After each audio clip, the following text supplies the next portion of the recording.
Hi friends, welcome back to my channel. ഇന്ന് നമ്മൾ കാണാൻ പോകുന്നത് മൈ സ്റ്റാൻഡ് എന്ന് പറഞ്ഞ സീരീസിൻ്റെ 5ാമത്തെ എപ്പിസോഡാണ്. ഇതിൻ്റെ എപ്പിസോഡ് ഞാൻ നേരത്തെ ഉണ്ടെന്ന് വിചാരിച്ചാണ്. ഞാൻ ഒത്തിരി വൈകി പോയിട്ടുണ്ടെന്ന് എനിക്കറിയാം.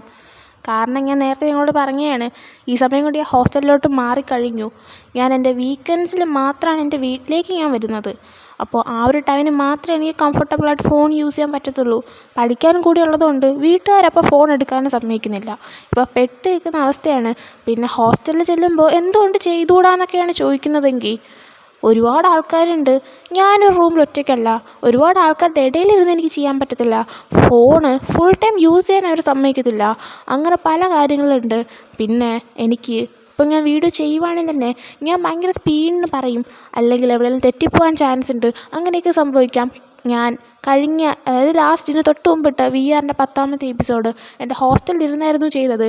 ആ വീഡിയോയിൽ ഒരുപാട് പ്രോബ്ലംസ് ഉണ്ട്. ഇടയ്ക്ക് സൗണ്ട് കട്ടായി പോയിട്ടുണ്ട്, പറയുന്നത് തെറ്റിപ്പോയിട്ടുണ്ട്. അതൊക്കെ ഞാൻ അവിടെ ഇരുന്ന് ചെയ്തതിൻ്റെ ഒരു പ്രശ്നം കൊണ്ടാണ്. അതുകൊണ്ട് അവിടെ ഇരുന്നാണ് ചെയ്യുന്നതെങ്കിൽ ഒരുപാട് ബുദ്ധിമുട്ടുകളുണ്ടാകും. അതുകൊണ്ടാണ് ഞാൻ പരമാവധി എൻ്റെ വീട്ടിലേക്ക് വരുന്നവരെ ഞാൻ വെയിറ്റ് ചെയ്തിരിക്കാൻ ശ്രമിക്കുന്നത്. എന്നാൽ അത് ഒത്തിരി ലേറ്റായി പോകുന്നുണ്ട്. എന്നാലും ഞാൻ ശ്രമിക്കാം. ഞാൻ പറ്റുന്ന പോലെ തന്നെ പെട്ടെന്ന് എപ്പിസോഡ്സ് ഇടാൻ ശ്രമിക്കുന്നതായിരിക്കും. ഇത് തന്നെ സംസാരിച്ചിരുന്ന് ഇവിടെ 1.5 മിനിറ്റ് കഴിയാറായി. അപ്പോൾ എന്തായാലും എപ്പിസോഡിലേക്ക് കടക്കാം. എപ്പിസോഡിൻ്റെ സ്റ്റാർട്ടിങ്ങിൽ കാണിക്കുന്നത് ജോ ആണെങ്കിൽ അവൻ്റെ റൂമിൽ എന്തോ ആലോചിച്ചിരിക്കുകയാണ്. ഇതിപ്പോൾ പ്രസൻറ്റ് സിറ്റുവേഷനാണ്. ആ സമയം അമ്മയാണെങ്കിൽ ജോയുടെ അടുത്ത്, ജോ നീ ഉറക്കം എഴുന്നേറ്റില്ലേ, പെട്ടെന്ന് റെഡി ആയി വാ, നിനക്ക് ജോലിക്ക് പോകാൻ സമയമായെന്ന് പറയാണ്.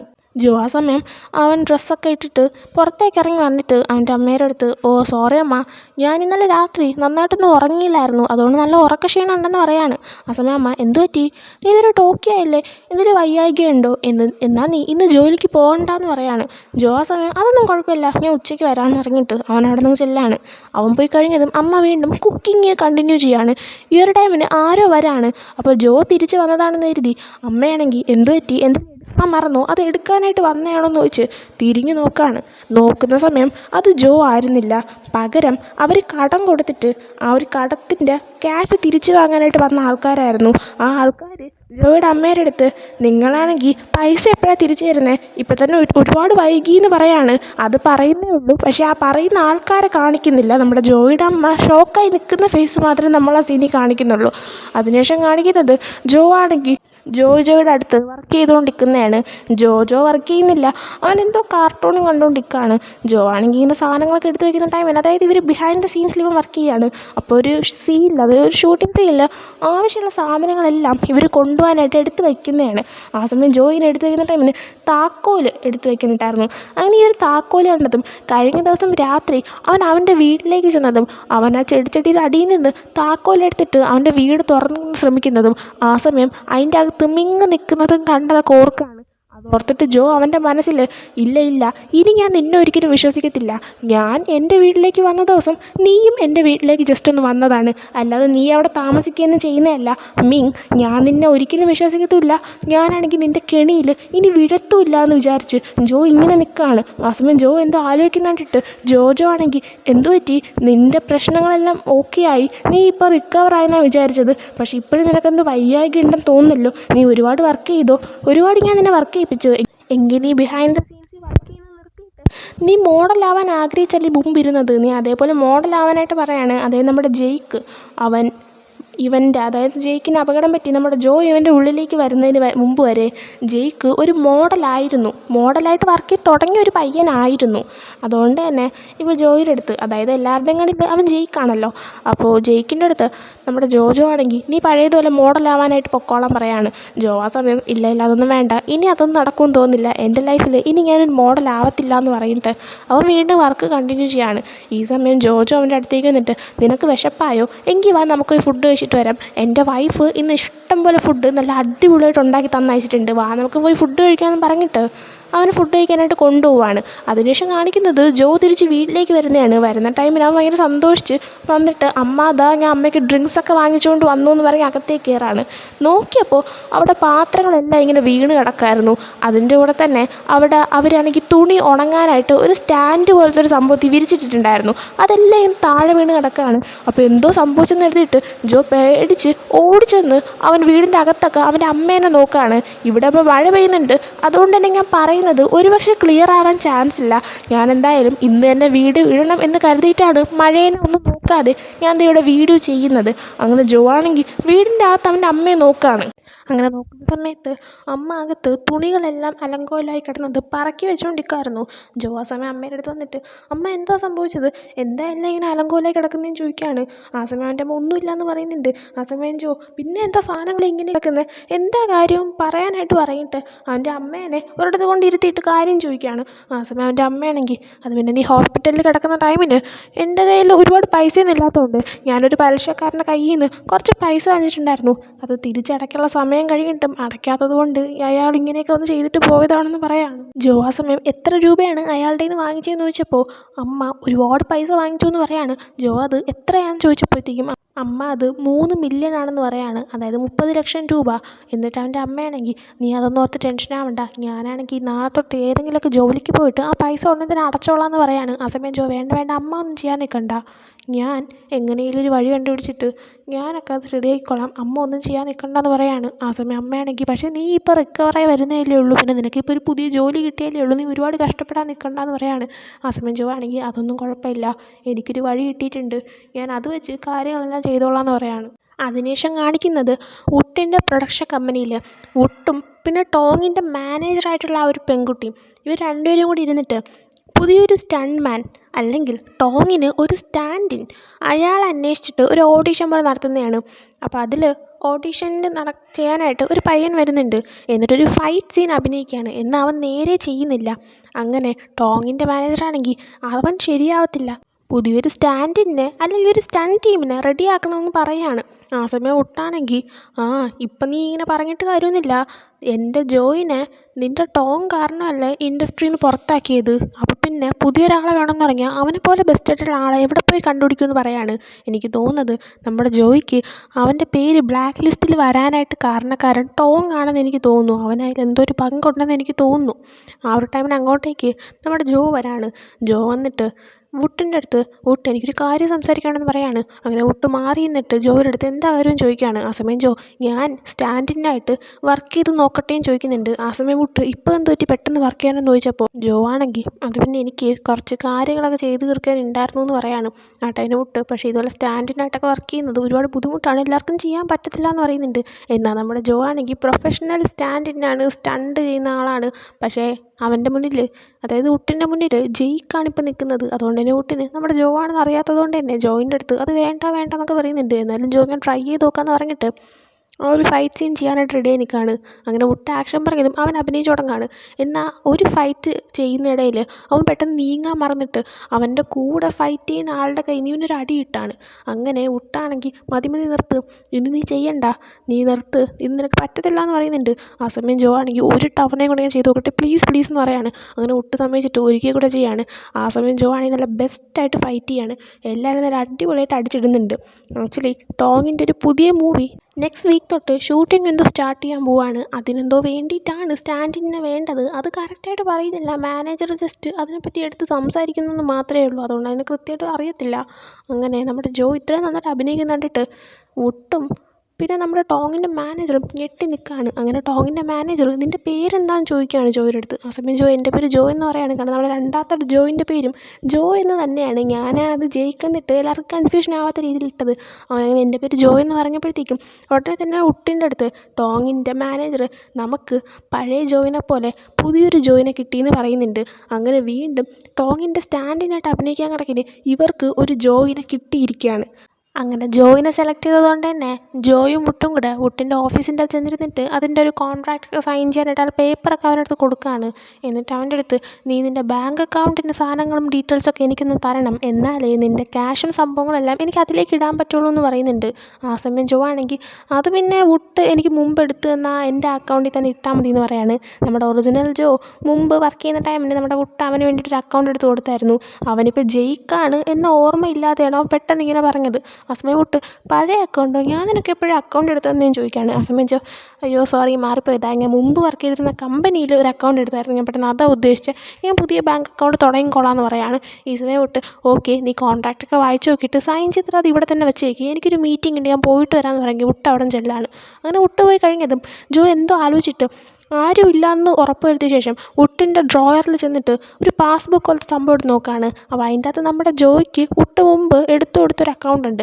ആ അക്കൗണ്ടിൽ നോക്കിയപ്പോൾ ജോയിൻ്റെ അക്കൗണ്ടിനകത്ത് 7.5 ലക്ഷം അടുപ്പിച്ച് രൂപ കിടപ്പുണ്ടായിരുന്നു. അപ്പോൾ ജോ ആണെങ്കിൽ മുമ്പ് പൈസ സേവ് ചെയ്ത് വെച്ച് നന്നായി, ഈ പൈസ എനിക്ക് എടുക്കാമല്ലോ, പക്ഷേ ഞാൻ എങ്ങനെ എടുക്കും? ഞാനിപ്പോൾ പഴയ ജോ അല്ലല്ലോ, ഞാനിപ്പോൾ ജയിക്കല്ലേ, ഞാൻ എങ്ങനെ ബാങ്കിൽ പോയി എടുക്കും? ഒരു വഴിയുണ്ട്, ATMയിൽ നിന്ന് ക്യാഷ് എടുക്കാം, അതിന് എൻ്റെ കാർഡ് വേണം, കാർഡ് വീട്ടിലല്ലേ ഉള്ളത് എന്നൊക്കെ ജോ ഇങ്ങനെ ആലോചിക്കുകയാണ്.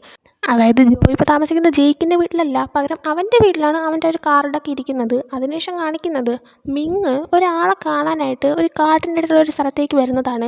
അവനും അവൻ്റെ അസിസ്റ്റൻ്റായിട്ടുള്ള പയ്യനും കൂടെയായിരുന്നു വന്നത്. ആ സമയം അവിടെ മറ്റൊരു പയ്യൻ ഓൾറെഡി വെയിറ്റ് ചെയ്തിട്ടുണ്ടായിരുന്നു. ആക്ച്വലി അവൻ കാണാവുന്നത് ഒരു ഫോർച്യൂൺ ടെല്ലറെയാണ്, ഭാവിയൊക്കെ പറയുന്ന ഒരാൾ. അപ്പോൾ അയാൾക്ക് ഭയങ്കര ബിസി ആയിട്ടുള്ള, അതായത് ഒരുപാട് ആൾക്കാർ കാണാൻ വരുന്ന ഒരാളാണ്. അപ്പോൾ അയാളുടെ അടുത്ത് നിന്ന് അപ്പോയിൻമെൻ്റൊക്കെ വാങ്ങിച്ചു കൊടുത്തിട്ട് നിൽക്കുന്ന ഒരു പയ്യനായിരുന്നു നമ്മുടെ മിങ് വന്നപ്പോൾ അവിടെ ഓൾറെഡി ഉണ്ടായിരുന്നത്. ആ സമയം ആ പയ്യൻ നിനക്ക് വേണ്ടി കഷ്ടപ്പെട്ട് അപ്പോയിൻമെൻറ്റ് വാങ്ങിച്ചാണ് പോയി കാണാമെന്നൊക്കെ പറഞ്ഞ് നിൽക്കുകയാണ്. അങ്ങനെ നമ്മുടെ മിങ്ങാണെങ്കിൽ അയാളെ ചെന്ന് കാണാണ്. ഈ മിങ് ഇയാളെ ഇതിനു മുമ്പ് ഒരുപാട് പ്രാവശ്യം കാണാനായിട്ട് വന്നിട്ടുണ്ട്. ആ സമയം ഇയാളാണെങ്കിൽ ജോ മരിച്ചിട്ടില്ല, അവൻ ജീവനോടെ ഉണ്ടെന്നൊക്കെ നമ്മുടെ മിങ്ങിനോട് പറഞ്ഞിട്ടുണ്ടായിരുന്നു. എന്നാൽ അയാൾ പറഞ്ഞത് ജോ മരിച്ചു, എന്നാൽ അവൻ ജീവനോടെ ഉണ്ട്, ആ ഒരു രീതിയിലായിരുന്നു പറഞ്ഞത്. അയാൾ ഉദ്ദേശിച്ചതിൻ്റെ കാരണം എന്ന് പറഞ്ഞാൽ നമ്മുടെ റിയൽ ആയിട്ടുള്ള ജോ മരിച്ചു, എന്നാൽ അവൻ ജീവനോടെ ഉണ്ട്. കാരണം അവൻ്റെ ആത്മാവ് ഇപ്പോൾ മറ്റൊരാളുടെ ശരീരത്തിലാണ്, അവൻ ജോ ആയിട്ടല്ല ഉള്ളത്, ജെയ്ക്കായിട്ടാണ് ഉള്ളത്. ആ ഒരു ഇതിനെ അയാൾ മറ്റൊരു രീതിയിൽ പറഞ്ഞതായിരുന്നു. അത് പക്ഷേ മിങ്ങിന് ഇതുവരെ മനസ്സിലായിട്ടില്ല. അങ്ങനെ മിങ് ഇയാളെ വന്ന് കണ്ടിട്ട്, നിങ്ങൾ കഴിഞ്ഞ പ്രാവശ്യം ഇങ്ങനെ പറഞ്ഞില്ലേ, നിങ്ങൾ എന്താ ഉദ്ദേശിച്ചത്, ജോ ശരിക്കും ജീവനോടെ ഉണ്ടോ എന്നൊക്കെ പറയാണ്. ആ സമയം അയാൾ, അവൻ നിൻ്റെ അടുത്ത് എത്തിയിട്ടുണ്ട്, നിങ്ങൾ മനസ്സിലാക്കാനും കണ്ടുമുട്ടാനുള്ള സമയമായി, പക്ഷേ ഒരു ഡൗട്ടേ ഉള്ളൂ, നീ അവനെ മനസ്സിലാക്കുമോ ഇല്ലയോ എന്നതാണ് എന്നൊക്കെ പറയാണ്. അതായത് ജെയ്ക്കിൻ്റെ ബോഡിയിലല്ല, നമ്മുടെ ജോയിനെ മനസ്സിലാക്കാൻ സാധിക്കുമോ ഇല്ലയോ എന്നുള്ളതെല്ലാം ഇയാൾ മിങ്ങിനെ ഇങ്ങനെ ഇൻഡയറക്റ്റായിട്ട് പറഞ്ഞു കൊടുക്കുകയാണ്. മിങ് അത് മനസ്സിലാക്കി കഴിഞ്ഞാൽ ജോ ആണെന്ന് സ്ഥിരീകരിക്കാൻ സാധിക്കും. അങ്ങനെ ഇയാൾ ഇൻഡയറക്റ്റായിട്ട് എല്ലാ കാര്യങ്ങളും പറഞ്ഞു കൊടുക്കുന്നുണ്ട്. പക്ഷേ അത് മിങ്ങായിട്ട് മനസ്സിലാക്കിയാൽ എല്ലാം അവനെ കൊണ്ട് മനസ്സിലാക്കാനും കണ്ടുപിടിക്കാനും ജോയിനെ തിരിച്ചറിയാനും സാധിക്കത്തുള്ളൂ. അങ്ങനെ മിങ് അയാളെ കണ്ടിട്ട് തിരിച്ചു പോവാണ്. അതിനുശേഷം കാണിക്കുന്ന ജോ തിരിച്ച് വീട്ടിലേക്ക് വരുന്നതാണ്. അവനിപ്പോൾ സ്റ്റൺമാനായിട്ട് വർക്ക് കിട്ടിയതുകൊണ്ട് തന്നെ ഒരുപാട് ഫുഡൊക്കെ വാങ്ങിച്ചു കൊടുത്തിട്ടുണ്ടായിരുന്നു. എന്നിട്ട് അതെല്ലാം എടുത്ത് വെച്ചിട്ട് അമ്മയുടെ അടുത്ത് വന്ന് കഴിക്കാൻ പറയാണ്. ആ സമയം അമ്മ, നമ്മൾ രണ്ടുപേരും അല്ലേ ഉള്ളൂ, അതിന് ഇത്രയും ഫുഡൊക്കെ വേണമെന്ന് വെച്ചപ്പോൾ അവനാണെങ്കിൽ, എനിക്കൊരു പുതിയ ജോലി കിട്ടിയല്ലേ, എൻ്റെ ട്രീറ്റ്, അമ്മ ഇത് മൊത്തം കഴിക്കണമെന്നൊക്കെ പറഞ്ഞിട്ടിരിക്കുകയാണ്. ഈ ഒരു ടൈം അവൻ്റെ അമ്മ, അല്ല നിനക്ക് എങ്ങനെ ഈ സ്റ്റണ്ടൊക്കെ അറിയാമെന്നുള്ളത്, നീ ഒന്നും ചെയ്തിട്ടില്ലല്ലോ എന്ന് ചോദിക്കുകയാണ്. ആ സമയം ജോ ആണെങ്കിൽ, അത് പിന്നെ ഞാൻ യൂട്യൂബ് നോക്കി പഠിച്ചതെന്ന് പറയുന്നുണ്ട്. ഈ സമയം അമ്മയാണെങ്കിൽ, പക്ഷേ ഈ വർക്ക് ചെയ്യുന്നത് ഭയങ്കര റിസ്ക് അല്ലേ എന്ന് വെച്ചപ്പോൾ ജോ, അമ്മയിട്ട് കഷ്ടപ്പെടുന്നതിനേക്കാളും ഞാൻ സ്വയം റിസ്കിലായിക്കോളാം എന്ന് പറയാണ്. അതിൻ്റെ കൂടെ തന്നെ എനിക്കൊന്നും സംഭവിക്കാനായിട്ട് ഉട്ട് അനുവദിക്കത്തില്ല, ഉട്ടനെ നല്ലപോലെ നോക്കിക്കോളും. പിന്നെ അവിടെ ചെല്ലുമ്പോൾ എനിക്ക് ഒരുപാട് സെലിബ്രിറ്റീസിനൊക്കെ കാണാൻ പറ്റും, അവരുടെ ഫോട്ടോയൊക്കെ ഞാൻ നാളെ ജോലിക്ക് പോകുമ്പോൾ എടുത്തുകൊണ്ട് അമ്മയ്ക്ക് കാണിച്ചു തരാമെന്നൊക്കെ പറയുന്നുണ്ട്. അതിനുശേഷം ഹാപ്പി ആയിട്ടിരുന്ന് ഫുഡ് കഴിക്കുകയാണ്. അതിനുശേഷം കാണിക്കുന്ന ജോ അടുത്ത ദിവസം ഷൂട്ടിംഗ് സെറ്റിലേക്ക് വരുന്നതാണ്. ആ സമയം അഭിനയിക്കാനുള്ള സീനിൻ്റെ സെറ്റും കാര്യങ്ങളെല്ലാം ഓൾറെഡി ചെയ്ത് റെഡിയാക്കി വെച്ചിട്ടുണ്ടായിരുന്നു. അവനങ്ങനെ അതൊക്കെ നോക്കി നിൽക്കുന്ന ടൈമിന് അങ്ങോട്ടേക്ക് മിങ് വരാണ്, മിങ്ങും അവൻ്റെ അസിസ്റ്റൻറ്റും. അത് ജോ ശ്രദ്ധിച്ചിട്ടുണ്ടായിരുന്നില്ല. ജോ അങ്ങനെ അതൊക്കെ നോക്കിയിട്ട് ഇങ്ങനെ തിരിയുന്ന ടൈമിന് പെട്ടെന്ന് നോക്കിയപ്പോൾ അവൻ്റെ കൺമുമ്പിൽ മിന്നു വന്ന് നിൽക്കുകയാണ്. മിങ്ങിനെ കണ്ടപ്പോഴത്തേക്കും ജോ ഒന്ന് ഷോക്കാവുന്നുണ്ട്. പക്ഷെ അതൊന്നും പുറത്ത് കാണിക്കാതെ ജോ മിങ്ങിൻ്റെ അടുത്ത്, നിങ്ങളിവിടെ എന്താ ചെയ്യുന്നത്, ഇവിടെ ഷൂട്ടിംഗ് വല്ലതും ഉണ്ടോ എന്ന് ചോദിക്കുകയാണ്. ആ സമയം മിങ്, ഇവിടെ ഇല്ല, അപ്പുറത്തെ സ്റ്റുഡിയോയിൽ ഷൂട്ടിങ്ങിന് വന്നതാണ്, അല്ല നിനക്ക് എങ്ങനെ അറിയാൻ ചോദിക്കുകയാണ്. ആ സമയം ജോ, നിങ്ങളെ എങ്ങനെ അറിയാമെന്നൊക്കെ ചോദിച്ചാൽ നിങ്ങൾ വലിയ ഫേമസ് ആയിട്ടുള്ള ഒരാളല്ലേ, അപ്പോൾ നിങ്ങളെ ഞാൻ എങ്ങനെ അറിയാതിരിക്കും, ഞാൻ അങ്ങോട്ടേക്ക് പോട്ടെ എന്ന് പറഞ്ഞിട്ട് അവൻ പോകാനായിട്ട് തുടങ്ങുകയാണ്. ഈ സമയം മിങ് അവൻ്റെ അടുത്ത് വെയിറ്റ് ചെയ്യാൻ പറഞ്ഞിട്ട്, നിൻ്റെ പേരെന്താണെന്ന് ചോദിക്കുകയാണ്. ആ സമയം അവനാണെങ്കിൽ, എൻ്റെ പേര് ജോ എന്ന് പറഞ്ഞിട്ട്, എനിക്ക് അത്യാവശ്യമായിട്ട് അങ്ങോട്ട് പോകണമെന്ന് പറഞ്ഞാൽ അവനോടൊന്ന് പോവുകയാണ്. മിങ്ങിന് ഓൾറെഡി ജോയിനെ ലിഫ്റ്റിൽ വെച്ച് കണ്ടപ്പോഴേ അവൻ റിയൽ ജോ ആണ് എന്നൊരു ചെറിയ തോന്നലുണ്ടായിരുന്നതുകൊണ്ട് തന്നെ ഇപ്പോൾ വീണ്ടും കണ്ടപ്പോൾ അത് ശരിക്കുള്ള ജോ ആയിരിക്കുമോ ഇല്ലയോ എന്നൊരു ഡൗട്ടൊക്കെ മിങ്ങിന് നല്ലൊരു തോന്നുന്നുണ്ട്. അതിനുശേഷം ജോ റെഡി ആയിട്ടൊക്കെ വന്നിട്ട് ആ ഒരു ഫൈറ്റ് സീന് ഷൂട്ട് ചെയ്യാനായിട്ട് പോവാണ്. അങ്ങനെ എല്ലാം റെഡി ആയിട്ട് ഇങ്ങനെ നിൽക്കുകയാണ്. നമ്മുടെ ടോങ്ങിൻ്റെ മാനേജറും ജോയിൻ്റെ അടുത്ത് ടെൻഷനൊന്നും വേണ്ട, നന്നായിട്ട് ചെയ്യാമെന്നൊക്കെ പറഞ്ഞിട്ട് ഷൂട്ടിങ്ങിനായിട്ട് റെഡി ആയി നിൽക്കുകയാണ്. മിങ്ങും അവിടെ ഷൂട്ടിംഗ് കാണാനായിട്ട് നിൽപ്പുണ്ട്. അങ്ങനെ ആക്ഷൻ പറഞ്ഞതും അഭിനയിച്ചു തുടങ്ങുകയാണ്. എന്നാൽ മിങ് നിൽക്കുന്നത് കൊണ്ട് തന്നെ ജോയ്ക്ക് ഒട്ടും നേരെ ചെയ്യാൻ പറ്റുന്നില്ല, ഫോക്കസ് കിട്ടുന്നില്ല. അവൻ ഫുൾ ടൈമിങ് തെറ്റ് ചെയ്തിട്ട് ആ സീന് നേരെ ചെയ്യാതാവുകയാണ്. അങ്ങനെ ഡയറക്ടർ വീണ്ടും ഫോക്കസ് ചെയ്തിട്ട് നേരെ ചെയ്യാനായിട്ട് പറയുന്നുണ്ട്. അങ്ങനെ വീണ്ടും ആക്ഷൻ പറയാണ്. എന്നാൽ അതിലും ജോ നേരെ ചെയ്യുന്നില്ല. ഈ ഒരു ടൈം മിങ്ങാണെങ്കിൽ അവിടെ നിന്ന് പോവാണ്. മിങ് പോയി കഴിഞ്ഞതും ജോയ്ക്ക് പോയ ഒരു കോൺഫിഡൻസ് തിരിച്ചു വരുന്നുണ്ട്. മിങ്ങിനെ കണ്ട ടെൻഷനായിട്ടായിരുന്നു അവരെല്ലാം പോയത്. അങ്ങനെ വീണ്ടും ആക്ഷൻ പറഞ്ഞത് മിങ് പോയി കഴിഞ്ഞതുകൊണ്ട് തന്നെ ജോ അടിപൊളിയായിട്ട് ചെയ്യാണ്. അങ്ങനെ എല്ലാവരും അടിപൊളിയായിരുന്നു, സൂപ്പറായിരുന്നു എന്നൊക്കെ പറയുന്നുണ്ട്. അതിനുശേഷം ജോ ഇങ്ങനെ നിൽക്കുന്ന ടൈമിന് ഉട്ട അവൻ്റെ അടുത്തൊന്ന് സംസാരിക്കുകയാണ്. ആ സമയം ജോ ആണെങ്കിൽ സോറി, ഞാൻ കുറേ ടേക്ക് എടുത്തു, അതിന് സോറി എന്ന് പറയാണ്. ഉട്ട ആ സമയം അതൊന്നും കുഴപ്പമില്ല, നിനക്ക് എൻ്റെ കൂടെ മുമ്പ് വർക്ക് ചെയ്തിരുന്ന ജോയിനെ പറ്റി അറിയോ? അവൻ ഇവിടെ ഫസ്റ്റ് വന്നപ്പോൾ നിന്നെക്കാളും കഷ്ടമായിരുന്നു. അവൻ അഭിനയിക്കാനായിട്ട് ഒരുപാട് ടേക്ക് എടുത്തു. അതിൻ്റെ ഇടയിൽ തന്നെ അവനാണെങ്കിൽ ആക്ടറിൻ്റെ പല്ല് വരെ അടിച്ച് താഴെ ഇട്ടു എന്ന് പറയാണ്. നമ്മുടെ ജോയിനെ പറ്റി ജോയിൻ്റെ അടുത്ത് തന്നെ അത് അവനാണെന്ന് മനസ്സിലാക്കാതെ ഉട്ട് പറയാണ്. ഇതായിട്ട് നമ്മുടെ ജോയിക്കും ചിരി വരുന്നുണ്ട്. ആരുടെ അങ്ങോട്ടേക്ക് ടോങ്ങിൻ്റെ മാനേജർ വന്നിട്ട് നീ അടിപൊളിയായിട്ട് ചെയ്തു എന്ന് പറയാണ്. ആ സമയം നേരത്തെ സീൻ ഷൂട്ട് ചെയ്ത അയാളും വന്നിട്ട് നമ്മുടെ ജോയിൻ്റെ അടുത്ത് അടിപൊളിയായിട്ട് ചെയ്തു, നീ എന്ന ടൈമിങ് പെർഫെക്റ്റ് ആക്കിയാൽ മതി, ബാക്കി ഫുൾ സെറ്റാന്ന് പറഞ്ഞിട്ട് അവിടെ നിന്ന് പോവാണ്. ഈ ഒരു ടൈമിൽ ടോങ്ങിൻ്റെ മാനേജർ ജോയിൻ്റെ അടുത്തൊന്ന് തിരിഞ്ഞ് നിൽക്കാനായിട്ട് പറയാണ്. അങ്ങനെ അവൻ തിരിഞ്ഞ് നിന്നപ്പോൾ അവൻ്റെ ഫിഗറും ഷോൾഡേഴ്സും ഒക്കെ നോക്കുകയാണ്. നോക്കിയ ശേഷം നിന്നെ കാണാൻ എക്സാക്റ്റ് അവനെ പോലെ തന്നെ ഉണ്ടെന്ന് പറയാണ്. ആ സമയം ജോ ആരെ പോലെയെന്ന് വെച്ചപ്പോൾ ഉട്ടാണെങ്കിൽ ടോങ്ങിനെ പോലെയാണോ എന്ന് ചോദിക്കുകയാണ്. ആ സമയം ടോങ്ങിൻ്റെ മാനേജർ അതെ ടോങ്ങിനെ പോലെ തന്നെ, ടോങ്ങിൻ്റെ ഒരു പുതിയ സിനിമയുടെ ഷൂട്ടിംഗ് തുടങ്ങാൻ പോവാണ്, അവന് വേണ്ടിയിട്ട് ഒരു സ്റ്റാൻഡിനെ വേണം, നീ അവൻ്റെ സ്റ്റാൻഡിനായിട്ട് അഭിനയിക്കാവോ? നീ അവൻ്റെ സ്റ്റാൻഡിനായി കഴിഞ്ഞാൽ പെർഫെക്റ്റ് ആയിരിക്കും എന്ന് ജോയുടെ അടുത്ത് ചോദിക്കുകയാണ്. ജോയുടെ മുമ്പത്തെ ജീവിതം, അതായത് നമ്മുടെ ജേക്കിൻ്റെ ബോഡിയിലേക്ക് വരുന്നതിന് മുമ്പത്തെ ജീവിതം ടോങ്ങിൻ്റെ സ്റ്റാൻഡിനായിരുന്നു. ഇപ്പോഴും ഈ ഒരു പുതിയ ജീവിതത്തിലും അവൻ്റെ അടുത്ത് ടോങ്ങിൻ്റെ സ്റ്റാൻഡിനാവാനായിട്ട് പറയാണ്. അവൻ്റെ ലൈഫ് പഴയതുപോലെ തന്നെ ആവാൻ പോവുകയാണോ, വീണ്ടും എന്തെങ്കിലും പ്രശ്നങ്ങൾ ഉണ്ടാവാൻ പോവുകയാണോ എന്നൊക്കെ ഇതൊക്കെ കാണുമ്പോൾ എനിക്കൊരു ഡൗട്ട് തോന്നുന്നുണ്ട്. അപ്പോൾ ഇത് കേട്ടപ്പോഴത്തേക്കും നമ്മുടെ ജോയി ഒന്ന് ടെൻഷനാവുകയാണ്. എന്നിട്ട് ജോ അതിൽ നിന്ന് ഒഴിവാകാനായിട്ട് ടോങ്ങിൻ്റെ മാനേജറിൻ്റെ അടുത്ത് അയ്യോ ഞാൻ നിന്നാൽ ശരിയാവത്തില്ല, ഞാൻ ഈ ഇൻഡസ്ട്രിയിൽ പുതിയതായിട്ട് വന്നതല്ലേ, ടോങ്ങിൻ്റെ സ്റ്റാൻഡിനൊക്കെ ആവണമെങ്കിൽ എക്സ്പീരിയൻസ് ഒക്കെ ആരെങ്കിലുമൊക്കെ വേണ്ടേ ആവാൻ, ഞാനായ ശരിയാവത്തില്ല, ഞാൻ നിൽക്കുന്നില്ല എന്ന് പറയാണ്. ആ സമയം ടോങ്ങിൻ്റെ മാനേജർ എന്തായാലും നീ ഒന്ന് ആലോചിച്ച് നോക്ക്, ഇതാ എൻ്റെ കാർഡെന്നും പറഞ്ഞിട്ട് കാർഡ് കൊടുത്തിട്ട് അവരവിടെ നിന്ന് ചെല്ലാണ്. പോയി കഴിഞ്ഞത് വിട്ടാണെങ്കിൽ നീ എന്തായാലും റിജക്റ്റ് ചെയ്ത് നന്നായി എന്ന് പറയുന്നുണ്ട്. ആ സമയം ജോ ആണെങ്കിൽ അതെന്താ അങ്ങനെ പറഞ്ഞെന്ന് വെച്ചപ്പോൾ ഉട്ട് നീ ഇന്ന് ഡിന്നർ കഴിക്കാൻ എൻ്റെ വീട്ടിലേക്ക് വാ, ആ സമയം ഞാൻ കാര്യങ്ങളെല്ലാം പറഞ്ഞു തരാമെന്ന് പറയാണ്. അങ്ങനെ അവരുടെ കൂടെ നമ്മുടെ ഉട്ടിൻ്റെ കാറിൽ കയറി അങ്ങ് പോവാണ്. ഈ ഒരു ടൈം മിങ് ആ ഉട്ടിൻ്റെ കാറ് കിടന്നതിൻ്റെ അപ്പുറത്തായിട്ട് സൈഡിൽ അവൻ്റെ കാറ് ഇരുന്നുണ്ട്. നമ്മുടെ ജോയും ഉട്ടും കയറി പോകുന്നതൊക്കെ കാണുന്നുണ്ടായിരുന്നു. ഇപ്പോഴും അത് റിയൽ ജോ ആണോ, അവനിൽ എന്തോ ഉണ്ടല്ലോ എന്നൊക്കെ ഒരു ഡൗട്ടിലിരിക്കുകയാണ് മിങ്. അങ്ങനെ മിങ് അവൻ്റെ അസിസ്റ്റൻ്റായിട്ടുള്ള പയ്യൻ്റെ അടുത്ത് അവൻ്റെ പേര് ജോ, അവൻ വുട്ടിൻ്റെ സ്റ്റൺ ടീമിൽ തന്നെ ഉണ്ട്, എന്തൊക്കെയോ ബന്ധങ്ങളുണ്ടെന്ന് പറയാണ്. ആ സമയം അസിസ്റ്റൻ്റ് പയ്യൻ അതൊക്കെ വെറും കോയിൻസിഡൻസ് ആയിരിക്കും, ബന്ധങ്ങളുണ്ടാവാൻ ചാൻസ് ഇല്ല എന്ന് പറയാണ്. ആ പയ്യൻ ഒരു പക്ഷേ നമ്മുടെ റിയൽ ജോയിനെ പറ്റിയും മിങ് അവനെ അന്വേഷിക്കുകയാണെന്നും ഒക്കെ അറിയാമായിരിക്കും. അതിൻ്റെ തന്നെ അസിസ്റ്റൻ്റായിട്ടുള്ള പയ്യനാണെങ്കിൽ പക്ഷേ നേരത്തെ ജോ ആണെങ്കിൽ അഭിനയിച്ച കണ്ടതല്ലേ, അവൻ നേരെ ചെയ്തില്ല എന്ന് പറയാണ്. ആ സമയം മിങ് ആദ്യം അവൻ നേരെ ചെയ്തില്ല, പക്ഷേ ഞാൻ പോയി കഴിഞ്ഞപ്പം അവൻ നേരെ ചെയ്തില്ലേ, അവൻ്റെ ബയോ എല്ലാം നീ അന്വേഷിക്കണം, എനിക്ക് അവനെക്കുറിച്ച് എല്ലാം അറിയണം, അവൻ പുറത്ത് പറഞ്ഞിട്ടില്ലാത്ത സകല കാര്യങ്ങളും എനിക്ക് അറിയണമെന്ന് പറയാണ്. അതെല്ലാം കണ്ടുപിടിച്ച് കൊടുക്കാമെന്നും ആ ഒരു അസിസ്റ്റൻ്റ് പയ്യൻ സമ്മതിച്ച് കൊടുക്കുന്നുണ്ട്. അതിനുശേഷം കാണിക്കുന്നത് വുട്ടും ജോയും കൂടെ ആയിട്ട് വുട്ടിൻ്റെ വീട്ടിലേക്ക് വരുന്നതാണ്. ആ സമയം വുട്ടിൻ്റെ വൈഫ് അവിടെ ഉണ്ടായിരുന്നു. അങ്ങനെ വുട്ടിൻ്റെ വൈഫ് ജായ ആണെങ്കിൽ ഇവർക്ക് കഴിയാനായിട്ട് ഫുഡൊക്കെ കൊണ്ട് വയ്ക്കുകയാണ്. നമ്മൾ 2 വർഷം മുമ്പ് ജോയ്ക്ക് ആക്സിഡൻറ്റ് പറ്റുന്നതിന് മുമ്പ് ജോ വുട്ടിൻ്റെ വീട്ടിൽ വന്ന ടൈമിന് നമ്മൾ കണ്ടതാണ് ജാ പ്രഗ്നൻ്റ് ആയിരുന്നത്. ഇപ്പോൾ അവർക്കൊരു കുട്ടിയുണ്ട്. അങ്ങനെ ജാ ഫുഡൊക്കെ കൊണ്ടുവച്ചിട്ട് നിൽക്കുന്ന ടൈമിന് കുട്ടി കരയുന്ന സൗണ്ട് ഇട്ടിട്ട് ജാ അങ്ങോട്ടേക്ക് ചെല്ലാണ്. ഈ ഒരു ടൈമിന് നമ്മുടെ ജോ ആണെങ്കിൽ വുട്ടിൻ്റെ അടുത്ത് എല്ലാവർക്കും ഒരു കുട്ടീനെ നോക്കാൻ തന്നെ പാടാണ്, ഇപ്പം നിങ്ങൾക്ക് ഇവിടെ 2 കുട്ടികളില്ലേ, നോക്കാൻ ഭയങ്കര ബുദ്ധിമുട്ടായിരിക്കുമല്ലോ എന്ന് പറയാണ്. കാരണം നമ്മുടെ ജാ പ്രഗ്നൻ്റ് ആയിരുന്ന ടൈമിന് അവൾക്ക് ട്വിൻസ് ആയിരുന്നു ഉണ്ടായിരുന്നത്. അത് നമ്മുടെ വുട്ട് ജോയോട് പറഞ്ഞിട്ടുണ്ടായിരുന്നു.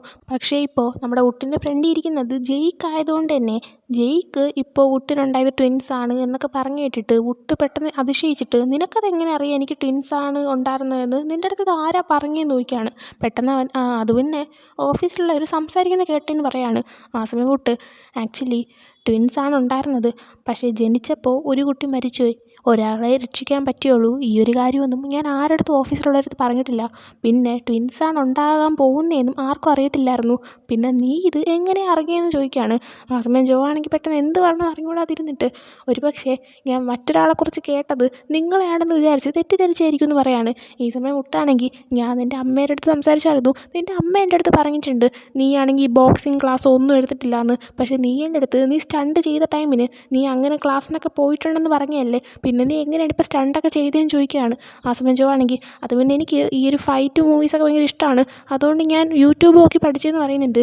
ഈ ഒരു സമയം വിട്ടാണെങ്കിൽ ജോ, നീ എൻ്റെ അടുത്ത് എന്തെങ്കിലും മറച്ചു വയ്ക്കുന്നുണ്ടോ? സത്യം പറയും, എന്തോ ഉള്ളതുപോലെ എനിക്ക് തോന്നുന്നു എന്ന് പറയാണ്. ഈ സമയം ജോ, അങ്ങനെയൊന്നുമില്ല, ഞാനെന്തിനാണ് നിങ്ങളോട് കള്ളം പറയുന്നത്? നിങ്ങൾ എൻ്റെ ഫാമിലി പോലെയല്ലേ, ഞാൻ നിങ്ങളോട് കള്ളം പറയത്തില്ല എന്ന് പറയാണ്.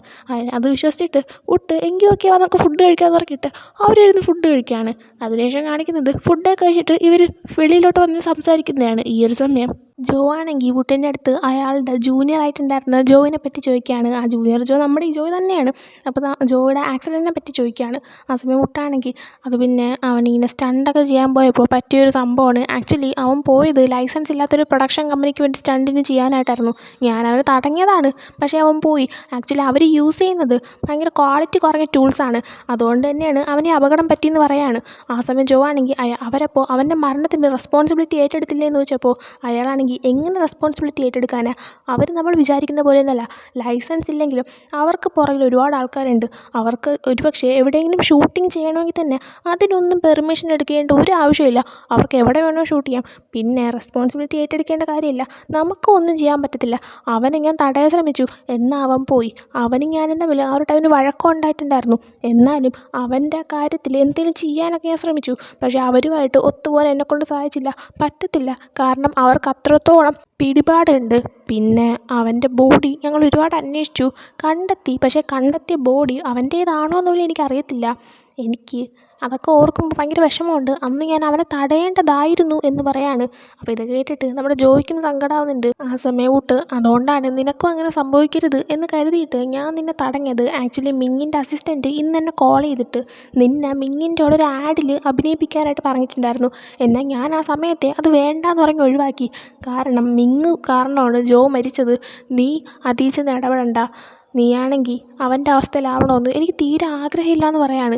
ഈ ഒരു ടൈമിന് ജോ ആണെങ്കിൽ അവൻ്റെ അമ്മയുടെ അടുത്ത് പലിശക്കാർ വന്നതും 30 ലക്ഷം അടയ്ക്കാനുണ്ടെന്ന് പറഞ്ഞതും അവൻ്റെ ബാങ്കിൽ 7.5 ലക്ഷത്തോളം ഉണ്ടെന്നുള്ളത് അവൻ നമ്മുടെ വുട്ടിൻ്റെ പാസ്ബുക്ക് നോക്കി കണ്ടതും ഇതെല്ലാം അവൻ്റെ മൈൻഡിലേക്ക് വരാണ്. അങ്ങനെ ആ വുട്ടിൻ്റെ അടുത്ത്, പക്ഷേ വുട്ട് എനിക്ക് ലോണൊക്കെ അടച്ച് തീർക്കാനുണ്ടെന്ന് പറയാണ്. ആ സമയം വുട്ട്, എനിക്കറിയാം, പക്ഷേ നീ മിങ്ങിൻ്റെ കൂടെ വർക്ക് ചെയ്യണ്ട, അത് ശരിയാവത്തില്ല എന്ന് പറയാണ്. ആ സമയം ജോ ആണെങ്കിൽ, പക്ഷേ എനിക്ക് ഒരുപാട് പൈസ ആവശ്യമുണ്ട്, അതെനിക്ക് ഇപ്പോഴേ ആവശ്യമുണ്ട്. ഈ ഒരു പ്രാവശ്യത്തേക്ക് ഞാൻ മിങ്ങിൻ്റെ കൂടെ വർക്ക് ചെയ്തോട്ടെ, ഇനി ഞാൻ വർക്ക് ചെയ്യത്തില്ല എന്ന് പറയാണ്. അങ്ങനെ വുട്ടാണെങ്കിൽ ശരി, ഒരൊറ്റ പ്രാവശ്യത്തേക്ക് നീ വർക്ക് ചെയ്തോളാൻ പറയാണ്. അതിനുശേഷം ജോയിൻ്റെ അടുത്ത്, നീ ഇനി അവൻ്റെ കൂടെ വർക്ക് ചെയ്യണ്ട, എൻ്റെ ഒരു ഫ്രണ്ട് ഉണ്ട്, അതായത് എൻ്റെ സ്റ്റണ്ട് ടീമിൽ തന്നെ ഉള്ളൊരു പയ്യനാണ്, അവനിപ്പോൾ കൊറിയയിലൊരു ഐഡോളാണ്. അവൻ തിരിച്ചു വരുന്ന ടൈമിന് ഞാൻ നിന്നെ അവൻ്റെ കൂടെ കൂട്ടിയിട്ട് അവൻ്റെ കൂടെ നിനക്ക് വർക്ക് തരാമെന്ന് പറയാണ്. ഉദ്ദേശിച്ചത് നമ്മുടെ സോളിനെയാണ്. ജോ അത് സമ്മതിക്കുന്നുമുണ്ട്. അതിനുശേഷം കാണിക്കുന്നത് ജോ ആണെങ്കിൽ അടുത്ത ദിവസം രാവിലെ അവൻ്റെ വീടിൻ്റെ ഫ്രണ്ടിൽ നിന്ന് എക്സസൈസൊക്കെ ചെയ്യുന്നതാണ്. ആ സമയം അമ്മ വന്നിട്ട് എന്താ ചെയ്യുന്നതെന്ന് വെച്ചപ്പോൾ ജോ ആണെങ്കിൽ അത് ഇന്ന് എനിക്ക് മറ്റേ സ്റ്റണ്ടിൻ്റെ ഷൂട്ടിംഗ് ഉണ്ട്, അതുകൊണ്ട് തന്നെ എൻ്റെ ബോഡി ഒന്ന് ഫിറ്റായിട്ടിരിക്കാൻ വേണ്ടിയിട്ട് ഞാൻ എക്സസൈസ് ചെയ്യാമെന്ന് പറയാണ്. ആ സമയം അവൻ്റെ അമ്മ നിനക്ക് എന്തെങ്കിലും സംഭവിക്കില്ലേ എന്നൊക്കെ ചോദിച്ചപ്പോൾ അവനാണെങ്കിൽ അങ്ങനെ സംഭവിക്കത്തില്ല, അമ്മ ഇപ്പോൾ വർക്ക് ചെയ്യാതെ ഇരുന്നാൽ മതി, കാരണം എന്നാലേ അമ്മ ആരോഗ്യത്തോടെ ഇരിക്കത്തുള്ളൂ, കുറേ നാൾ എൻ്റെ കൂടെ ഉണ്ടാകത്തുള്ളൂ, ഞാൻ പോയിട്ട് വരാമെന്ന് പറഞ്ഞിട്ട് അവൻ എക്സസൈസ് ചെയ്യാനായിട്ട് പുറത്തേക്ക് പോവാണ്. അങ്ങനെ ആ ഒരു പാർക്കിൻ്റെ സ്ഥലത്തെത്തിയിട്ട് അവിടെ ചെന്ന് എക്സസൈസ് ചെയ്തുകൊണ്ടിരിക്കുകയാണ്.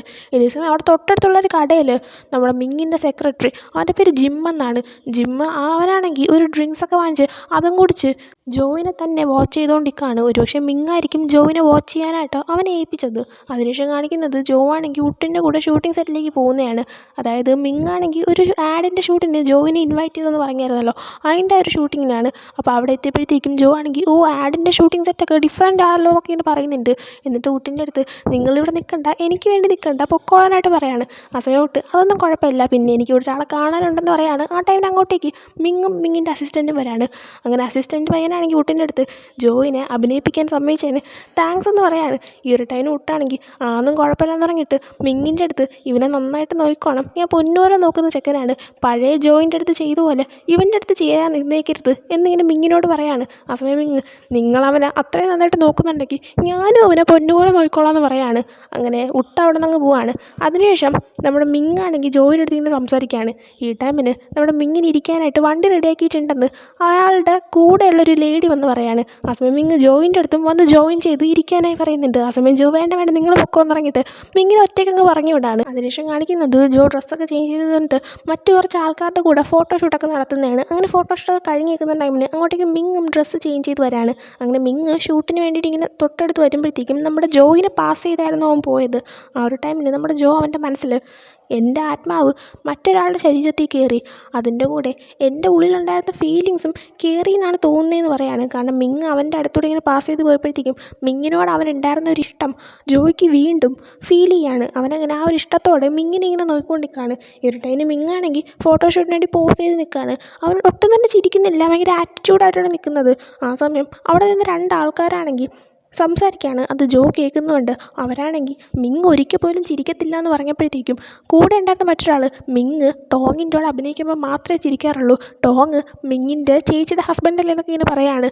ആ ഒരു ടൈമിന് മറ്റൊരാളാണെങ്കിൽ പക്ഷേ മിങ് ചിരിച്ചെങ്കിൽ കുറേ കൂടെ സുന്ദരനായേനെ എന്നൊക്കെ പറയുന്നുണ്ട്. അങ്ങനെ നമ്മുടെ മിങ് ഷൂട്ട് കഴിഞ്ഞപ്പോഴത്തേക്കും നമ്മുടെ മിങ്ങിൻ്റെ കൂടെ മറ്റേ ആൾക്കാരെയും കൂടെ ഷൂട്ടിന്, അതായത് ഫോട്ടോ എടുക്കാനായിട്ട് വിളിക്കുകയാണ്. ആ സമയം നേരത്തെ ഫോട്ടോ എടുക്കാൻ നമ്മുടെ ജോയുടെ കൂടെ ഉണ്ടായിരുന്നതിൽ ഒരാൾ വന്ന് മിങ്ങിൻ്റെ കൂടെ ഫോട്ടോയ്ക്ക് നിൽക്കുകയാണ്. ആ സമയം മിങ് എനിക്ക് ഇയാളെ വേണ്ട, പെയറായിട്ട് ആ പയ്യനെ മതി എന്ന് പറഞ്ഞിട്ട് ജോയിനെ ചൂണ്ടിക്കാണിക്കുകയാണ്. അങ്ങനെ ജോയിൻ്റെ അടുത്ത് മിങ്ങിൻ്റെ അടുത്തേക്ക് വരാനായിട്ട് പറയാണ്. അങ്ങനെ ജോ വന്നിട്ട് ഫോട്ടോ എടുക്കാനേ മിങ്ങിൻ്റെ അടുത്ത് നിൽക്കുകയാണ്. എന്നാൽ കുറച്ച് ഡിസ്റ്റൻസ് ഇട്ടായിരുന്നു നിന്നത്. ആ സമയം ജോയിൻ്റെ അടുത്ത് മിങ്ങിൻ്റെ അടുത്തേക്ക് ക്ലോസ് ആയി നിൽക്കാൻ പറയാണ്. അങ്ങനെ ജോ ക്ലോസ് ആയിട്ട് നിൽക്കുന്നുണ്ട്. മിങ്ങിൻ്റെ അടുത്ത് നിൽക്കുന്നതിൽ അവൻ നല്ല ടെൻഷനുണ്ട്. ആ ഒരു ടൈമിന് മിങ്ങാണെങ്കിൽ എന്ത് പറ്റി, നീ നേരത്തെ നന്നായിട്ട് ചെയ്തല്ലോ, പക്ഷേ ഇപ്പോൾ എന്നാൽ നിനക്ക് നേരെ നിൽക്കാനൊരു മടിയെന്ന് ചോദിക്കുകയാണ്. ആ സമയം ജോ അതിന് മറുപടി എടുക്കുന്നില്ല. അങ്ങനെ ഫോട്ടോഷൂട്ടൊക്കെ കഴിഞ്ഞിട്ട് ജോ അവൻ്റെ ഡ്രസ്സൊക്കെ മാറ്റി പോകാനായിട്ട് ഇറങ്ങുകയാണ്. ആ ടൈമിന് അവനിങ്ങനെ കണ്ണാടി നോക്കുമ്പോൾ അവന് പകരം ജയിക്കിനെയായിരുന്നു കാണുന്നത്. അവനങ്ങനെ കണ്ണാടി നോക്കിയിട്ട് സമാധാനമായിട്ട് നിൽക്ക്, ആരും ഒന്നും കണ്ടുപിടിക്കത്തില്ല, ഒന്നും മനസ്സിലാക്കത്തില്ല എന്ന് പറയാണ്. കാറ്റ് ടൈമിന് അങ്ങോട്ടേക്ക് മിങ്ങിൻ്റെ അസിസ്റ്റൻ്റ് വന്നിട്ട് ജോയിൻ്റെ അടുത്ത് ഇന്ന് വർക്കിന് ചെയ്യുന്നതിന് താങ്ക്സ് എന്ന് പറയാണ്. ആ സമയം ജോ ആണെങ്കിൽ എന്നെ വർക്കിന് വിളിച്ചതിന് താങ്ക്സ് എന്ന് പറയുന്നുണ്ട്.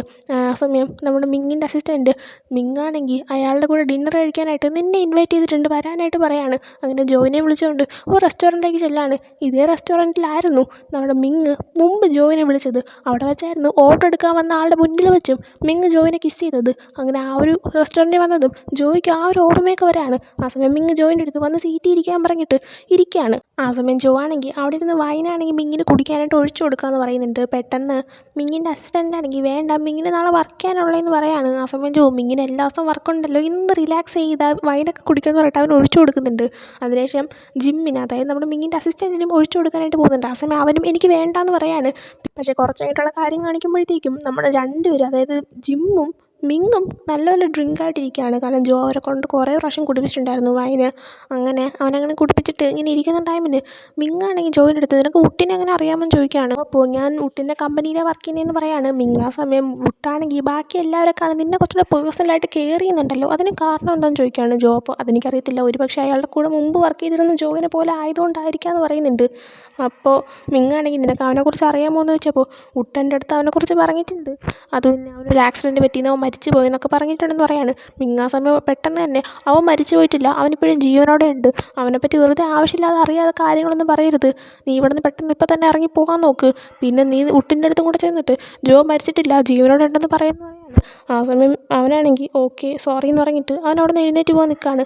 ആ സമയം മിങ് ഒരു കാര്യം ഓർത്തോ, ആവശ്യമില്ലാതെ അവനെപ്പറ്റി ഒന്നും പറയരുത്, അവൻ്റെ പേരുണ്ടെന്ന് കരുതി എന്തും പറയാമെന്ന് വിചാരിക്കരുതെന്ന് പറയാണ്. ആ സമയം ജോ ആണെങ്കിൽ ഒന്നും മിണ്ടാതെ അവിടെ നിന്ന് പുറത്തേക്ക് ഇറങ്ങുകയാണ്. അവൻ പുറത്തേക്ക് ഇറങ്ങുന്ന ടൈമിന് അവൻ്റെ കയ്യിൽ ജിമ്മിൻ്റെ ഫോൺ ഉണ്ടായിരുന്നു. കാരണം നേരത്തെ ജിമ്മിന് അവനിങ്ങനെ വൈൻ ഡ്രിങ്ക് ചെയ്യുന്ന ടൈമിന് അവരറിയാതെ ജിമ്മിൻ്റെ ഫോണിൽ എടുത്തിട്ടുണ്ടായിരുന്നു. മറ്റൊന്നും കൊണ്ടല്ല, മിങ്ങിൻ്റെ ഓരോ വർക്കിൻ്റെ, അതായത് ഓരോ ദിവസത്തെ വർക്കിൻ്റെയും ഷെഡ്യൂൾ ചെക്ക് ചെയ്യാനായിട്ടായിരുന്നു എടുത്തത്. അങ്ങനെ ചെക്ക് ചെയ്യാണ്. മറ്റന്നാൾ മിങ്ങാണെങ്കിൽ സിംഗപ്പൂർ പോകുമെന്ന് മനസ്സിലാവാണ്. അങ്ങനെ ചെക്ക് ചെയ്ത് കഴിഞ്ഞപ്പോഴത്തേക്കും ഈ ഫോൺ എങ്ങനെ തിരിച്ച് വയ്ക്കുന്നത് ഇങ്ങനെ ആലോചിക്കുകയാണ്. നോക്കിയപ്പോൾ അവിടെ വർക്ക് ചെയ്യുന്നൊരു സ്റ്റാഫ് അവിടെ നിൽക്കുന്നതാണ്. അങ്ങനെ അവൻ സ്റ്റാഫിൻ്റെ അടുത്ത് നിന്നിട്ട് ഈ ഫോൺ എനിക്ക് വാഷ്റൂമിൽ നിന്ന് കിട്ടിയതാണ്, എനിക്ക് തോന്നുന്നത് അത് ആ ടേബിളിലിരിക്കുന്ന ആളുടെ ആണെന്നാണ്, നിങ്ങളൊന്ന് ഏൽപ്പിക്കാമോ എന്ന് ചോദിക്കുകയാണ്. ആ സമയം അവർ ഓക്കെ എന്ന് പറയുന്നുണ്ട്. അങ്ങനെ ഫോൺ കൊടുത്തിട്ട് ജോ അവിടെ നിന്ന് പോവാണ്. അതിനുശേഷം കാണിക്കുന്ന ജോ അടുത്ത ദിവസം നേരെ ജോജോയുടെ അടുത്തേക്ക് വരുന്നതാണ്. ജോജോ അപ്പോൾ അവൻ്റെ വർക്കിൻ്റെ കാര്യങ്ങളിലൊക്കെ ഇരിക്കുകയായിരുന്നു. ആ സമയം നമ്മുടെ ജോ ആണെങ്കിൽ ഇപ്പോൾ സ്റ്റണ്ട് ടീമിലായതുകൊണ്ട് തന്നെ ജോജോ ആണെങ്കിൽ നീ സ്റ്റണ്ട് ടീമിലൊക്കെ ആയല്ലോ, ഇനിയിപ്പോൾ ഏറ്റെടുത്ത് വർക്ക് ചെയ്യേണ്ട ആവശ്യമൊന്നുമില്ല, നീ ഇനി തൊട്ട് അവിടെ വർക്ക് ചെയ്താൽ മതി എന്നൊക്കെ പറയാണ്. ആ സമയം ജോ ആണെങ്കിൽ അവിടെയാണ് വർക്ക് ചെയ്യുന്നതെങ്കിലും ഞാൻ ചേട്ടൻ്റെ അടുത്ത് വരികയും ചെയ്യും, ചേട്ടനോട് ഇരുന്ന് ഫുഡൊക്കെ കഴിക്കുകയും ചെയ്യും എന്നൊക്കെ പറയുന്നുണ്ട്. അതിന് ശേഷം നമ്മുടെ ജോ അവിടെ നിന്ന് പോവാണ്. അങ്ങനെ പോകുന്ന ടൈമിന് ഇവൻ ലിഫ്റ്റ് ഇറങ്ങി ഇങ്ങനെ വരുവാണ്. അങ്ങനെ ലിഫ്റ്റ് ഓപ്പൺ ആയതും ഇവൻ നോക്കിയപ്പോൾ ലിഫ്റ്റിൻ്റെ പുറത്തായിട്ട് സോള് നിൽക്കുകയാണ്. സോളും ലിഫ്റ്റിനെ വെയിറ്റ് ചെയ്ത് നിൽക്കുകയായിരുന്നു. ജോയ്ക്ക് ആക്സിഡൻറ്റ് പറ്റിയതിന് ശേഷം അവൻ ജെയ്ക്കിൻ്റെ ബോഡിയിലായതിനു ശേഷം നമ്മുടെ സോളിനെ അവൻ ആദ്യമായിട്ടാണ് കാണുന്നത്. എന്നാൽ ജെയ്ക്കായിരുന്നു നമ്മുടെ സോളിൻ്റെ മുന്നിൽ കാണുന്നത്. അതുകൊണ്ട് തന്നെ ജോ ആണെന്നത് മനസ്സിലാവാത്തതുകൊണ്ട് സോള് ജെയ്ക്കിനെ മൈൻഡ് ചെയ്യാതെ ലിഫ്റ്റിൽ കയറി അങ്ങ് പോവാണ്. അതിനുശേഷം കാണിക്കുന്നത് ജോ ആണെങ്കിൽ അവൻ്റെ വീട്ടിലേക്ക്, അതായത് അവൻ്റെ ഒറിജിനൽ വീട്ടിലേക്ക് അവൻ്റെ ഒരു ATM കാർഡ് എടുക്കാനായിട്ട് വരുന്നതാണ്. മിങ് അവിടെ ഇല്ലയെന്ന് ഉറപ്പ് വരുത്തിയിട്ട് അവൻ അങ്ങോട്ടേക്ക് ചെന്ന് വീട്ടിനകത്തേക്ക് കയറാണ്. അങ്ങനെ വീട്ടിൽ കയറിയിട്ട് ആ കാർഡൊക്കെ ഇങ്ങനെ ഡ്രോയറിൽ നോക്കുന്ന ടൈമിന് അവന് സംഭവം കിട്ടുന്നുണ്ട്. അങ്ങനെ അവൻ എടുത്ത് മാറ്റി വയ്ക്കുകയാണ്. എന്നിട്ട് അവൻ വീണ്ടും ഇങ്ങനെ ഓരോന്ന് നോക്കുന്ന ടൈമിന് അന്ന് നമ്മുടെ മിങ് ആണെങ്കിൽ ജോയ്ക്ക് വേണ്ടി അവൻ ആഗ്രഹിച്ച് വെച്ചിരുന്ന ആ ഒരു കപ്പിൾസ് കപ്പ് വാങ്ങിച്ചു കൊടുത്തിട്ടുണ്ടായിരുന്നല്ലോ. എന്നാൽ നമ്മുടെ മിങ് ആണെങ്കിൽ ജോയിനെ ഒന്ന് ടോങ്ങെന്ന് വിളിച്ചപ്പോൾ നമ്മുടെ ജോയുടെ കയ്യിൽ നിന്ന് ആ കപ്പ് വന്ന് താഴെ വീണ് പൊട്ടിയിട്ടുണ്ടായിരുന്നു. ജോ പക്ഷേ ഇപ്പോൾ നോക്കിയപ്പോൾ ആ കപ്പ് ഒരു പ്രശ്നമില്ലാതെ നന്നായിട്ട് അവിടെ ഇരിക്കുന്ന ആളാണ്. ഒരുപക്ഷെ മിങ് അതേ സെയിം വേറെ വാങ്ങിച്ചിട്ടുണ്ടായിരിക്കും. അങ്ങനെ ആ കപ്പ് ഇങ്ങനെ ഇരിക്കുന്ന കണ്ടപ്പോഴത്തേക്കും ജോ ആണെങ്കിൽ ടോങ്ങെന്ന് വിളിച്ചതും തൻ്റെ കയ്യിൽ നിന്ന് ആ കപ്പ് വീണ് പൊട്ടിയതൊക്കെ ഓർക്കാണ്. ആ ഒരു ടൈമിന് എന്തൊരു സൗണ്ട് കേൾക്കുകയാണ്. അപ്പോൾ ആരോ വന്നെന്ന് മനസ്സിലായിട്ട് പെട്ടെന്ന് തന്നെ ജോ അതൊക്കെ എടുത്ത് തിരിച്ചു വയ്ക്കുകയാണ്. കറക്റ്റ് ടൈമിന് ആ വീടിൻ്റെ അകത്തേക്ക് സോള് കയറാണ്. ആ വീട്ടിൽ ലൈറ്റ് ഇട്ടിട്ടുണ്ടായിരുന്നില്ല. അതുകൊണ്ട് തന്നെ സോളിന് ഇത് ആരാന്ന് മനസ്സിലായില്ല. സോളപ്പോൾ നീ ആരാ, നിനക്ക് എത്ര ധൈര്യം ഉണ്ടെങ്കിൽ വീട്ടിലേക്ക് കയറി വരും, ഇത് ആരെവിടെ വീടാണെന്ന് നിനക്കറിയാമോ, കൈ പൊക്കിയിട്ട് പതുക്കെ ഇങ്ങോട്ടേക്ക് തിരിയാനായിട്ട് പറയാണ്. ആ സമയം ജോ ആണെങ്കിൽ കൈ പൊക്കി ഇങ്ങനെ നിൽക്കുകയാണ്. എന്നാൽ അവൻ സ്വയം തിരിഞ്ഞ് ആരാണെന്ന് സോളിൻ്റെ മുഖം കാണിക്കുന്നില്ല. ആ സമയം സോൾ നടന്ന് നമ്മുടെ ജോയുടെ അടുത്തേക്ക് വരാണ്. അതും കാണിച്ചുകൊണ്ട് ഈ ഒരു എപ്പിസോഡിലൂടെ എൻ്റെ ആവുകയാണ്. നെക്സ്റ്റ് എപ്പിസോഡ് ഞാൻ പെട്ടെന്ന് തന്നെ ഇടാൻ ശ്രമിക്കാം. പറ്റാത്ത സിറ്റുവേഷൻ ആയതുകൊണ്ടാണ് ഞാൻ ഇത്രയും ലേറ്റായി ഇടുന്നത്. എന്തായാലും പെട്ടെന്ന് തന്നെ ഇടാൻ ശ്രമിക്കാം. അപ്പോൾ ഈ ഒരു എപ്പിസോഡ് ഇഷ്ടപ്പെടാൻ ലൈക്ക് ചെയ്യുക, ഷെയർ, സബ്സ്ക്രൈബ് ചെയ്യുക. നെക്സ്റ്റ് വീഡിയോ ഇടുന്നൊരു ബൈ.